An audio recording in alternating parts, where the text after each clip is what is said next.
Mini roundabouts. Simple, right? Most drivers use them correctly, but every now and then you'll see something you really don't expect. Drivers making U-turns, sometimes cutting across lanes to get round, and in some cases going all the way round and then continuing round even more. In this video, we're looking at the dangers of doing U-turns at mini roundabouts. You might be thinking, is that actually illegal? The answer is no. Rule 188 in the Highway Code advises, avoid making U-turns at mini roundabouts and beware of others doing this. This is due to the limited space at that junction and the high risk of confusing other drivers. While it's not strictly illegal, in most cases it is strongly advised against. If you see the clips in this video, you'll understand why. I'll show you real examples of drivers attempting U-turns. A couple of clips where cars have actually gone more than a U-turn, in fact have done 1.5 rotations around the mini roundabout. I'll show you clear diagrams so you can understand exactly where the risks are, and little signs that it could show you somebody's about to make that U-turn. 0, 1, 2, 3. Let's get started.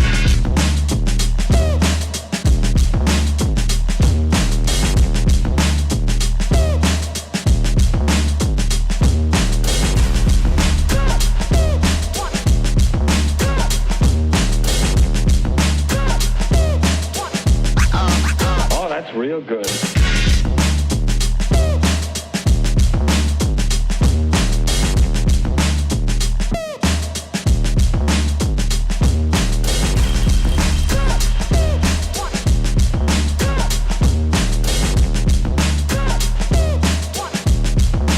You've got to get a hold of yourself.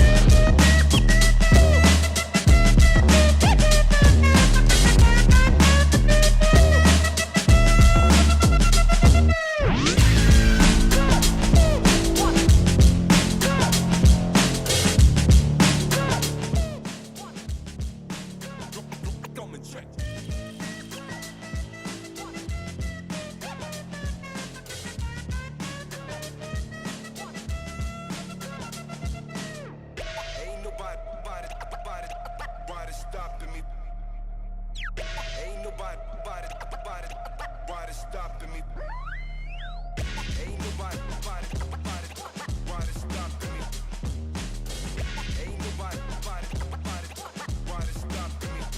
Stopping me. Ain't nobody stopping me. Ain't nobody stopping me. 0, 1, 2, 3. Let's get started.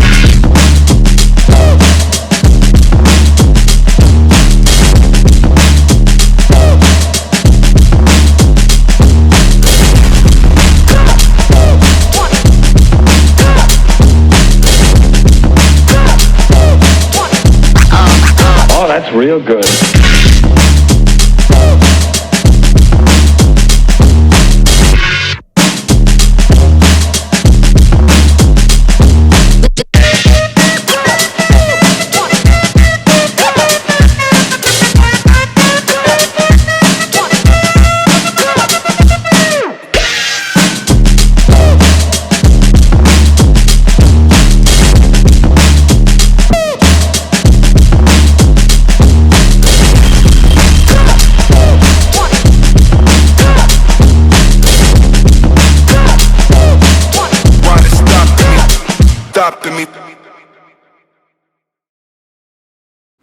So there's just a few examples of people doing U-turns and sometimes the problems that you can face when people are doing them and you're trying to get onto that roundabout, and especially if it's really busy. So what we're going to do now is have a look at some diagrams and give you some tips and advice on how to avoid having an accident because of somebody doing a U-turn. Imagine you're this learner car here and you're looking to turn left at the mini roundabout. The first thing you're going to do is look to the immediate traffic on the right to see if there's anybody that you need to give way to. If there is, then the first thing that I would start doing is also looking to the left to see if there's anybody coming from your left, like this blue car, that's going to make a right-hand turn. The car on the right, which is this white car, will be looking to give way to the blue car because that's on their right. As that blue car starts to make its turn around the roundabout, the white car doesn't move on. It creates what I call a cover. A cover is where it stops that vehicle on the right from pulling out, and that car, the blue car, protects you. This then will allow you to pull onto the roundabout. Most of the time, that blue car will come all the way around that roundabout and go down the road that you're trying to enter from. If it does that, that's great, but that doesn't always happen. Sometimes the car might not make a right turn at a right angle from themselves. They might do a U-turn and go all the way back round like this. Blue car then goes from being a cover that helps you out to actually a vehicle that is coming from your right that you need to give way to. So how do we know? How do we know what they're doing? How do we know if they're actually making a turning to the right or doing a U-turn? Let's give you some tips on clues that might tell you which one they're doing. First of all, you might have seen on some of the clips at the beginning, some of the vehicles that were doing U-turns moved their vehicle well over towards the left on the approach to the roundabout, even though they had a right signal on and were turning right.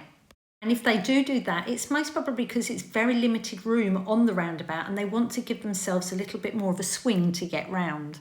Some of the vehicles may be travelling a lot slower because it is going to be very fiddly to try to get round that roundabout.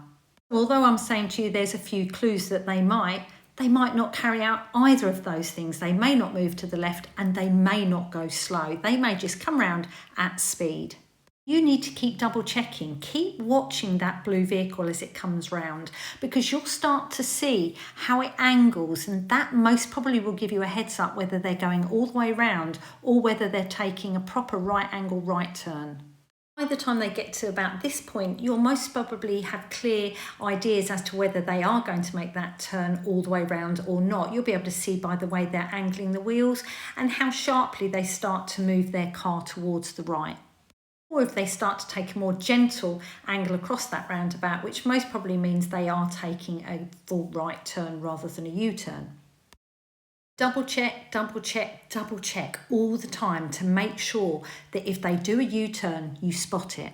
They do come all the way around, they're on your right and you need to give way. If you don't give way, this is what's going to happen. Learner driver, these mini roundabouts, you're coming in at junctions where the traffic is travelling very close together and it can be very confusing. And if you want to avoid having an accident because of this, just keep double checking all the time. So what about then if we have a mini roundabout that has 4 roads leading up to it? Let's think what we'd have to do with regards to the U-turns if we were somewhere like this. First of all, you'd be looking to the vehicles on the right. So say, for example, the white car's indicating left, you wouldn't be worrying about them. White car was going ahead, you would be looking at giving way to them. If the white car was turning right, you'd be giving way to them. What about adding in the purple car opposite? The purple car was indicating to its left, the white car would pull on, you'd need to give way. The purple car was going straight ahead, the white car would stop, you would then get to pull on. You're looking to the white car, but you're also watching the purple one because if it doesn't go straight ahead and it has an indicator onto its right and it turns right, you'll have them to give way to as well. What about if we add in the blue car here? If the blue car has its indicator onto the left, the purple car will pull out. If the purple car had no indicator on and came straight ahead, the white car would stop and you would get to pull out. If the purple car has a right indicator on, you would have to wait. The white car would stop for them and then you would have to give way to the purple car. If the blue car was going ahead, the purple car would wait. The white car then would pull on and you as a learner would have to give way. The blue car was turning right, the purple car would have to give way to it because it was on its right, and the white car would also be looking at giving way to the purple, and the blue one, if it starts to go on, you then would get the chance to go on. Only when the blue car starts to proceed onto the roundabout and creates your cover. Watching the white car on your right, plus the purple car opposite that could be coming round from your right.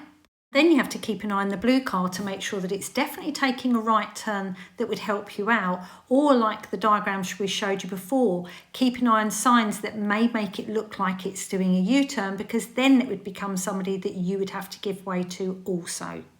Not just watching the white and the purple car, you're having to keep your eye on that blue car as well. Look for the signs that I told you about keeping to the left or going slow. Check to see if that blue car is going to create a cover or if they're coming all the way around that roundabout, because if they do come all the way around that roundabout and do a U-turn, you'll have to give way to them. You need to spot it earlier so that you don't pull out and then end up like this. Being on the road as much as I am, I see confusion all the time, and especially when there are 4 roads like this coming into one mini roundabout, and when you're travelling very close and when the junctions are extremely busy. You as a learner driver, it can get very confusing, so give yourself plenty of time when you're approaching the roundabout to have a good look. Look at people's road position and their signals. Look for signs that a person might be doing a U-turn. The more experience you get, you'll pick these things up quicker. And it will help you to pull onto that junction with more confidence. And always watch out for those road users that their position and their signals or lack of tell you the total opposite of what they're really doing. I hope that these video clips and these diagrams help you to understand how these roundabouts work and the dangers of U-turns. Remember, it's not illegal, they just advise against doing it. It's entirely up to you if you do, but remember, if you're making a U-turn at a roundabout, remember that that can be confusing to other road users, so be very careful. If you found this video helpful, please hit the like button. If you've got any questions about the U-turns, please drop your questions in the comments below. And finally, thanks for watching.